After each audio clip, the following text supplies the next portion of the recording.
오늘은 조현병에 대한 얘기를 해드릴 거예요. 조현병이라는 게 정신과 분야에서는 상당히 좀 난치 질환에 속하는 질환 중에 하나인데요. 이런 게 어떤 질환이고 어떻게 우리가 치료하고 관리를 해 나가야 되는지에 대해서 이야기를 해드릴 겁니다. 여러 가지 증상들이 있는데 이 조현병을 대표하는 거는 환각이에요. 이상한 소리가 들리거나 이상한 게 보이거나 혹은 어떤 한 가지 생각에 뭐라 그럴까요? 합리적이지 않고 논리적이지 않은 어떤 생각에 사로잡히는 그런 질환을 이야기를 하고요.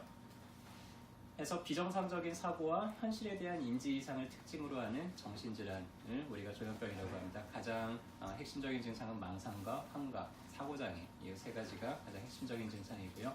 유병률이 우리나라에서 한 0.5% 정도 된다 그래요. 전 세계적으로는 한 1% 정도 된다 그래요. 100명 중에 1명꼴 적지 않죠. 상당히 많습니다. 근데 이 분들이 완치가 상당히 좀 어려워요. 한 30% 정도만 완치가 된다고 하고요. 한 30%, 30-40% 정도는 문제가 정상으로 복구됐다, 다시 재발됐다, 또 복구됐다, 재발됐다를 반복을 하게 되고요. 한 30% 정도는 입원했다, 다시 일상생활에 돌아왔다, 또 입원했다, 이렇게 입퇴원을 반복을 하게 되기도 합니다. 그래서 정신과 질환 중에서 가장 좀 어려운 어떤 그런 치료가 어려운 분야에 속하긴 하지만 그렇다고 해서 치료가 안 되는 것도 아니에요. 그래서 혹시라도 이제 주변에 이런 분들이 있다 그러면은 오늘 강의를 좀 심하게 들어주셨으면 좋겠고요.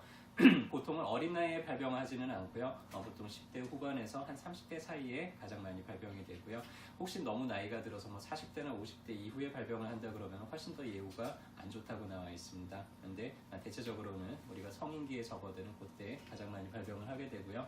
유형을 세 가지 유형으로 나눠요. 망상형, 다음에 혼란형, 긴장형 세 가지로 나누는데 어떤 증상들이 좀 더 특징적이냐에 따라서 유형을 나누는 거고요. 그래서 망상형은 망상과 환각 위주고요. 언어 행동이나 일상생활은 좀 정상적으로 행동을 해요. 피해 망상이나 과대 망상이나 질투 망상, 뭐 종교 망상 이런 것들이 주로 나타나고요. 예전에 그 사건 기억나나요? MBC 뉴스에서 4개의 도청 장치 있다 이런 거 누가 나를 계속 감시한다라고 생각을 해요. 내지는 누가 계속 내 생활을 엿듣고 있다고 생각을 하고요. 제가 진료했던 환자분 중에 어떤 환자 한 분은 내가 어디가 아파서 오셨어요? 온몸이 다 아파요. 어떻게 하다 그렇게 됐나요? 윗집 사람이 자꾸 틈만 나면 약을 뿌려요. 라고 이제 얘기를 하시는데 그때 약간 좀 느낌이 좀 이상했죠. 근데 그래서 어떻게 하셨나요? 했는데 이사 갔어요. 그 다음에는 어떻게 됐나요? 비행기를 타고 다니면서 뿌려요. 네, 그래서 뭔가 약간 이제 그 피해 망상은 얘기는 논리적이진 않죠. 일반 사람들이 보기엔. 근데 그 사람은 그거를 진실이라고 이제 믿고 있어요. 그래서 그런 특징들이 있고요. 뭐 과대망상, 나는 원래 왕이었어. 뭐 이런 생각을 하기도 하고요. 종교망상, 내가 실은 이 시대에 태어난 예수야, 내가 메시아야. 뭐 이런 생각을 하기도 하고요. 그런 것들을 실제로 이제 진실로 믿고 있습니다. 혼란형은 사고장애와 정동둔마가 특징적이에요. 사고 혼란으로 뭔가 이제 얘기를 하는데 대화가 정상적으로 되지가 않아요. 내가 묻는 말에 대해서 묻는 거하고 전혀 다른 엉뚱한 이야기들을 한다든지 그 얘기들도 이야기 흐름이 뭔가 계속 이제 앞뒤가 계속 맞아가면서 이렇게 흘러가는 게 아니라 전혀 무관한 단어들이 어떤 나열이 된다든지 이런 특징들을 보이기도 하고요. 해서 망상형은 그래도 좀 치료가 잘 되는 편인데 이 혼란형은 조금 더 치료가 좀 잘 안 되는 편이고요.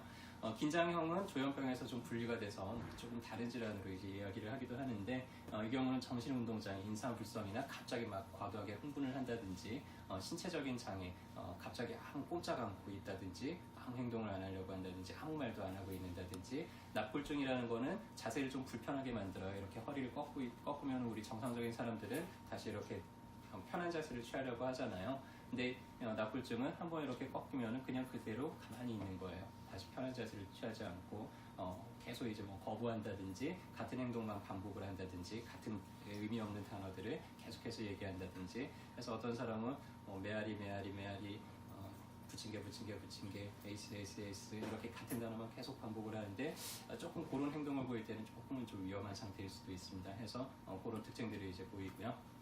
주요 원인들 과거에는 뭐 유전자의 이상이다, 어떤 환경적인 문제다, 아니면 이전에 썼던 어떤 약물의 부작용이다, 뇌기능의 장애다, 뭐 여러 가지 이제 이야기들을 하는데 최근에는 이제 도파민의 과다 분비가 가장 중요한 핵심 문제라고 얘기를 하고요.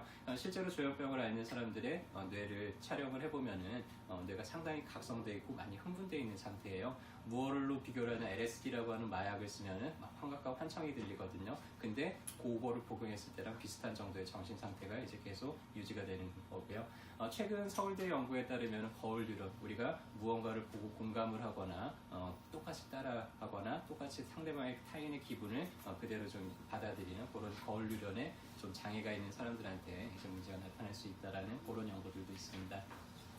증상은 여러 가지 증상들이 나타나는데요. 양성 증상과 음성 증상, 분열 증상 이렇게 나누고요. 양성이라는 거는 원래는 없어야 될 것들이 있는 거예요. 망상이나 격양이나 극단적인 긴장이나 환각이나 환청 같은 게 원래 정상적일 때는 없는데 이분들한테 이제 있는 거고요. 음성 증상들은 있어야 할 건데 없는 거예요. 좀 감정의 어떤 변화라든지 어떤 욕구라든지 어떤 쾌감이라든지 이런 것들이 좀 없는 상태에서 그런 상태고요. 양성 증상이 조금 더 해결이 잘 되는데 음성 증상이 조금은 더 해결이 잘 안 되는 편입니다. 그 다음에는 이제 분열 증상이고요. 비논리적이고 체계적이지 못한 언어와 사고, 체계적이지 못한 행동이에요. 어떤 분들은 그냥 계속 웃어요. 계속 웃고 있고 무슨 말을 시켜도 계속 웃어요. 뭔가 상황하고 어울리지. 어떤 분들은 계속 뭔가 이제 막 공격적으로 막 반응을 하고 화를 낸다든지 이러기도 하고요. 이야기가 어제 내가 학교에 갔다 왔는데요. 학교가 똑딱똑딱 학교였고요.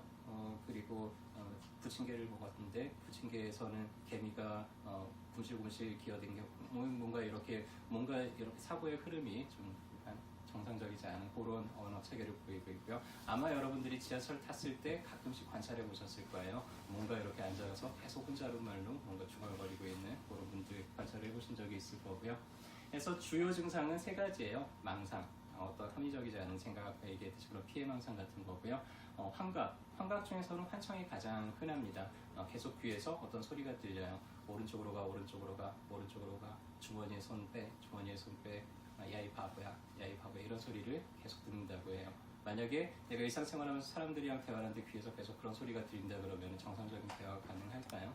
그래서 갑자기 좀 엉뚱하게 돌발적인 행동을 한다든지 돌발적인 말을 한다든지 그런 것들이 생길 수가 있겠죠. 또 하나는 이제 와해된 언어예요. 아까 얘기했듯이 어떤 논리적인 흐름이 없는 그런 언어들을 얘기를 하는데 이 세 가지 중에 한 가지 이상이 보일 때 일단은 조현병을 우리가 의심을 해보게 되고요. 그 밖에 어떤 재반적인 것들을 보고 이제 판단을 하게 됩니다. 그래서 비체계적이나 강직된 움직임이나 아까 얘기했던 전혀 이렇게 꼼짝하지 않고 표정이 없고 말을 하지 않고 이런 음성 증상들을 보일 때 우리가 이제 진단을 하게 되고요. 영화 뷰티풀 마인드라는 영화 보셨나요? 천재 수학자가 문제를 풀다가 이제 조현병이 발병이 되면서 이제 조현병을 앓고 그거를 또 극복하는 과정들을 그린 영화인데 질환에 대해서 혹시 자세히 이해하고 싶다 그러면은 이 영화 한 편 추천을 해드리고요.